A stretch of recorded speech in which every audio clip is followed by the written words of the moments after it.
Bismillahirrahmanirrahim. Assalamualaikum warahmatullahi wabarakatuh. Alhamdulillahirrabbilalamin. Pada kesempatan kali ini kita dapat bertemu kembali dalam mata kuliah bimbingan konseling. Dalam kesempatan kali ini kami dari kelompok 8 akan menjelaskan mengenai peran guru dalam pelaksanaan bimbingan konseling. Adapun anggota kelompok dari kelompok 8 yaitu Ike Mustika, Raden Indah Rofiah, Muhammad Andra Naufal, dan Dila Fikri Fadilah.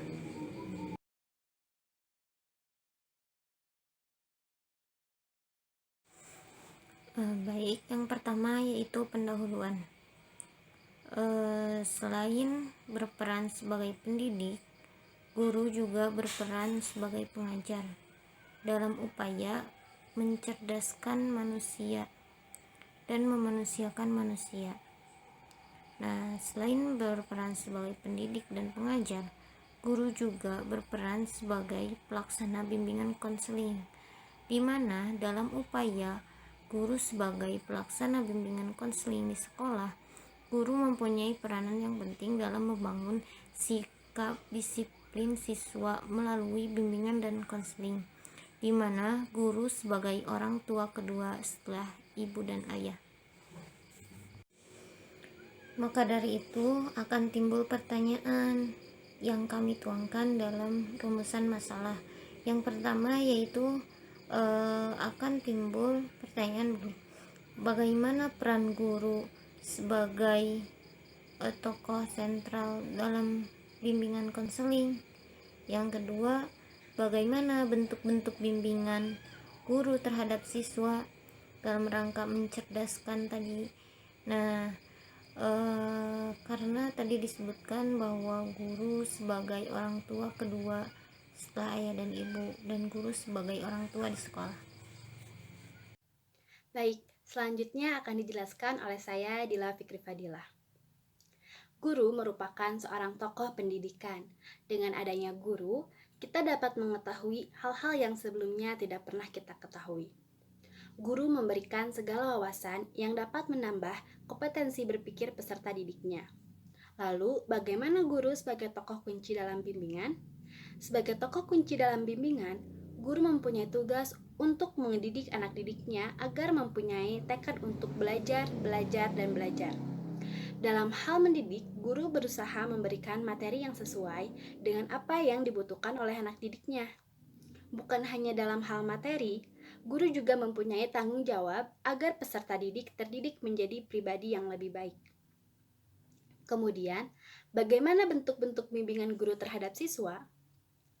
Bentuk-bentuk bimbingan guru terhadap siswa terdapat dalam Undang-Undang Republik Indonesia Nomor 14 Tahun 2005 tentang guru dan dosen pada pasal 1 ayat 1 yang berisi guru adalah pendidik profesional dengan tugas utama mendidik, mengajar, membimbing, mengarahkan, melatih, menilai, dan mengevaluasi peserta didik pada pendidikan usia dini di jalur pendidikan formal, pendidikan dasar, dan pendidikan menengah. Undang-Undang Republik Indonesia Nomor 14 Tahun 2005 tentang guru dan dosen pada pasal 4 bagian penjelasan dikemukakan bahwa yang dimaksud dengan guru sebagai agen pembelajaran atau learning agent adalah peran guru antara lain sebagai fasilitator, motivator, pemacu, dan pemberi inspirasi belajar bagi peserta didik. Adapun tujuan yang ingin kita capai yaitu untuk mengetahui guru sebagai tokoh kunci dalam bimbingan, untuk mengetahui bentuk-bentuk bimbingan guru terhadap siswa. Guru sebagai tokoh kunci dalam bimbingan. Guru adalah pendidik yang menjadi tokoh, panutan, dan identifikasi bagi para peserta didik dan lingkungannya. Oleh karena itu, guru harus memiliki standar kualitas pribadi tertentu yang mencakup tentang tanggung jawab, wibawa, mandiri, dan disiplin. Dalam tugasnya yang pokok yaitu mendidik, guru harus membantu agar anak mencapai kedewasaan secara optimal, artinya kedewasaan yang sempurna sesuai dengan norma dan dengan kodrat yang dimilikinya. Menurut Mugiarso pada tahun 2004, Peran guru dalam proses pendidikan ada beberapa peran. Yang pertama itu guru sebagai informator, yang artinya guru harus bisa memberikan informasi-informasi yang dibutuhkan oleh peserta didik, seperti pengetahuan mengenai layanan bimbingan dan konseling, dan berbagai hal yang berhubungan dengan bimbingan dan konseling. Sehingga pada suatu saat jika peserta didik mengalami masalah, dapat mencari solusi atas permasalahan yang dialami peserta didik tersebut. Yang kedua, guru sebagai fasilitator, yang mana guru itu harus bisa memfasilitasi kebutuhan peserta didik. Guru lebih memahami tentang keterampilan belajar yang perlu dikuasai peserta didik, sehingga guru bisa lebih memberikan tindakan atau perlakuan kepada peserta didiknya. Yang ketiga ada guru sebagai mediator, yang berarti guru dapat menjadi orang ketiga antara peserta didik dan guru pembimbing. Karena posisi guru dekat dengan peserta didik dan memiliki banyak informasi tentang peserta didik. Guru kelas itu mempunyai intensitas pertemuan yang lebih banyak dengan peserta didik sehingga lebih memahami karakter peserta didik tersebut.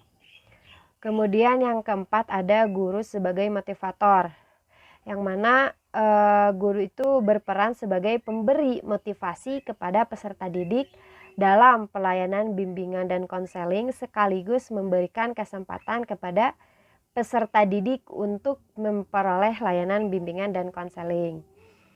Nah, yang kelima ada guru sebagai kolaborator, yang artinya guru dapat berperan sebagai kolaborator konselor di sekolah. Misalnya, dalam penyelenggaraan berbagai jenis layanan orientasi informasi, layanan pembelajaran, atau dalam pelaksanaan kegiatan pendukung bimbingan dan konseling. Selanjutnya ada bentuk-bentuk bimbingan guru terhadap siswa. Fungsi bimbingan dan konseling yang ada di sekolah itu terbagi menjadi beberapa bentuk layanan. Lebih tepatnya, bentuk bimbingan belajar kepada para siswa adalah menyesuaikan dengan masalah belajar yang terjadi dan dihadapi oleh siswa, dengan melihat spesifikasi masalah yang dihadapi oleh siswa tersebut. Guru pembimbing dapat merumuskan program layanan bimbingan belajar kepada para siswa. Berikut beberapa bentuk layanan bimbingan belajar yang bisa diberikan kepada para siswa di sekolah. Nah, yang pertama itu ada orientasi kepada para siswa, khususnya untuk siswa baru. Orientasi ini berisi tentang tujuan institusional atau tujuan sekolah dan madrasah, kemudian isi kurikulum pembelajaran, struktur organisasi sekolah, cara-cara belajar yang tepat, menyesuaikan diri dengan corak pendidikan di sekolah atau madrasah. Yang kedua ada penyadaran kembali secara berkala tentang cara belajar yang tepat selama mengikuti pelajaran di sekolah maupun di rumah secara individual maupun kelompok. Yang ketiga, bantuan dalam memilih jurusan atau program studi yang sesuai. Adanya bentuk layanan bimbingan belajar ini juga membantu kita untuk memilih kegiatan-kegiatan non-akademik yang menunjang usaha belajar dan memilih program studi lanjut untuk tingkat pendidikan yang lebih tinggi. Nah, bantuan ini juga dapat mencakup penyebaran informasi tentang program studi yang tersedia pada jenjang pendidikan tertentu. Kemudian ada pengumpulan data siswa yang berkenaan dengan kemampuan intelektual, bakat khusus, arah minat, cita-cita hidup, dan atau program-program studi atau jurusan tertentu dan lain sebagainya. Yang selanjutnya ada bantuan dalam mengatasi kesulitan-kesulitan belajar seperti kurang mampu menyusun dan mentaati jadwal di rumah, kurang siap menghadapi ulangan atau ujian, kurang dapat berkonsentrasi, kurang menguasai cara belajar yang tepat di berbagai mata pelajaran, menghadapi keadaan di rumah yang mempersulit, cara belajar secara rutin, dan lain sebagainya. Dan yang terakhir adalah bantuan dalam hal membentuk kelompok-kelompok belajar dan mengatur kegiatan-kegiatan belajar kelompok supaya berjalan secara efektif dan efisien. Assalamualaikum warahmatullahi wabarakatuh. Di sini saya akan menjelaskan peran guru dari sudut pandang secara psikologis menurut Surya. Nah, guru menurut Surya itu adalah satu pakar psikologi pendidikan, atau dibilang pakar psikologi bagi siswa-siswa atau murid-murid yang ada di sekolah. Juga seniman dalam hubungan antar manusia. Menurut Surya, peran guru itu adalah seniman dalam hubungan antar manusia dalam segi psikologis maupun segala macam tentang kesiswaan dan masyarakat di sekitar sekolah. Yang ketiga adalah pembentukan kelompok dan juga peran guru dari sudut pandang secara psikologis itu adalah katalis atau agen inovator dan petugas kesehatan mental. Itu secara agen inovatornya bagi siswa itu, atau gimana, inovator yang membuat siswa jadi maju dan sekaligus jadi petugas atau yang membangun atau yang membantu kesehatan mental siswa secara langsung maupun tidak langsung. Membantu kesehatan mental siswa secara langsung maupun tidak langsung.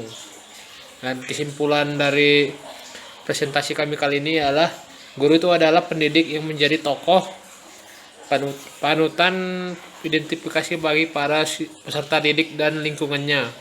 Peran guru dalam proses pendidikan adalah sebagai informator, fasilitator, mediator, motivator, dan kolaborator.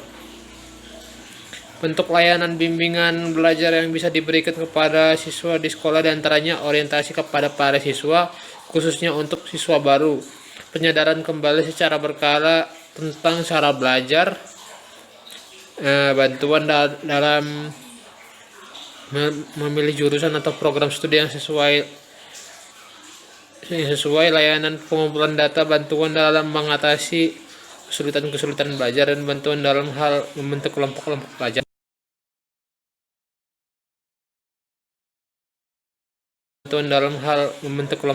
belajar. Dan terima kasih telah mendengarkan presentasi dari kelompok 8. Saya menutup dan mengakhiri presentasi kali ini. Kalau ada salah, kami minta maaf. Terima kasih atas dukungan rekan-rekan semuanya. Saya mengucapkan assalamualaikum warahmatullahi wabarakatuh.